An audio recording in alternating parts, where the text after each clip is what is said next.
Assalomu alaykum hammaga. Kunlaringiz xayrli va barakatli bo'lsin. Sizlar uchun YouTube kanalimize toza proyekt qo'yatimiz. Proyekt deganimiz bu maqsadimiz ham orzuyimizda edi bu. Xudo xolasa, men yosh vaqtimdan beri chorvachilikka qiziqaman, qo'y boqishga qiziqardim.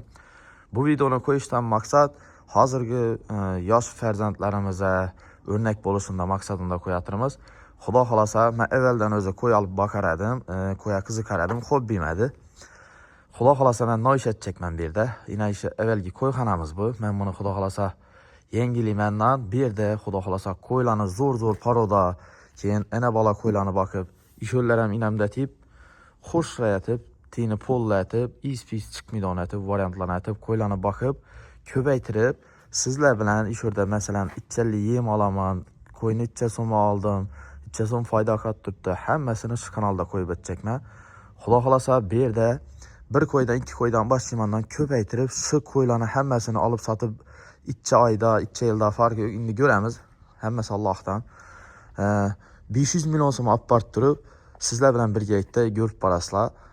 Sizlar bilan birgalikda 500 million so'm olib borib turib, keyin bir ulli ferma olish niyatimiz bor. Inshaalloh xudo xolasa. Bu videoni tushirishimdan maqsad ham o'zim uchun bir esdalik bo'lib qoladi. Ko'rib birimiz. Keyin o'zgarishlar bo'lib borsa, sizlarga videolarni qo'yib boramiz. Qachon qo'y oldik, nima yem berib turibmiz, ichchali yem beramiz, ichcha so'm foyda qoladi oyda. Hammasini ko'rsatib boramiz xudo xolasa inshaalloh. Bizlarni kuzatishga davom etinglar, like'larni bosib qo'yinglar, kommentariyaga fikrlaringizni yozib qoldiringlar. Sizlar bilan xudo xolasa ichchali qo'y akkanlarimizni ham tushiramiz, bozordan qo'y olganlarimizni ham tushiramiz. Xudo xolasa ishlarni bir yengilab beramiz, iberdamda tip uzinatib, har qaysi bir qo'chqar durodondan zo'r paroda qo'chqarlardan olamiz. Keyin yem xonalarimizdan ko'rsatib o'tamiz. Bellarni xudo xolasa taqlashtirib beramiz. Hozir yechlar yo'q. Qo'ylarimizni xudo xolasa tez orada ekkalamiz. Ekkanning foydalari bilan xudo xolasa 2 qo'y, 3 qo'ydan olib boraveramiz. 2 qo'y, 3 qo'ydan olib borib, shularni ko'paytirib, iloji boricha isi chiqmaydigan variantlarni qilib, nechunasi bu yerda qo'ng'ishlar yashaydi.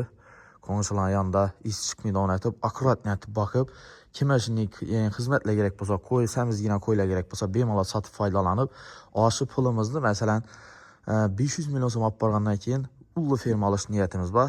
Shu maqsadda bu videoni amal turibmiz. Bu esdalik bo'lib qoladi. Ham harakat etamiz, ham yoshlarimiz uchun bir o'rnak bo'ladi. Masalan, bir qo'y, ikki qo'ydan olib boqib, ana bola qo'ylarni olib ko'paytirib, ular ham shunday ettirsa bo'ladi. Shu deganni xudo xolasa ko'rib boraverasizlar. Hozir videoda qo'yib o'taman. Evvelgi boqib o'tgan qo'ylarimni men bir hobbi uchun boqardim. 2ni, 3ni, 5ni olib boqardim. Men keyin sal ullaytirib turib sotib berardim. Hozir endi shatchakman. Boqaman, ekkanaman, ana bolani ko'paytiraman, zo'r zot turvajini ko'paytiraman. Konkretnatib, ajoyib etib boqamiz. Keyin shularni sotib foydalanib, ko'paytirib pulini bir yerga tashlab 500 million so'm olib borgandan keyin u yerdan ferma ochib, chorvachilikni boshlab beramiz. Xudo xolasa qo'ylarni ko'paytirib beramiz. Inshaalloh bizlarni kuzatishga davom etinglar. Fikrlaringizni kommentariyada yozib qoldiringlar. Xudo xolasa ishlarda o'zgarishlar bo'lib borsa, videolarni qo'yib boraveraman. Bu hali birinchi qismi deb aytilamiz. Hammaga katta rahmat.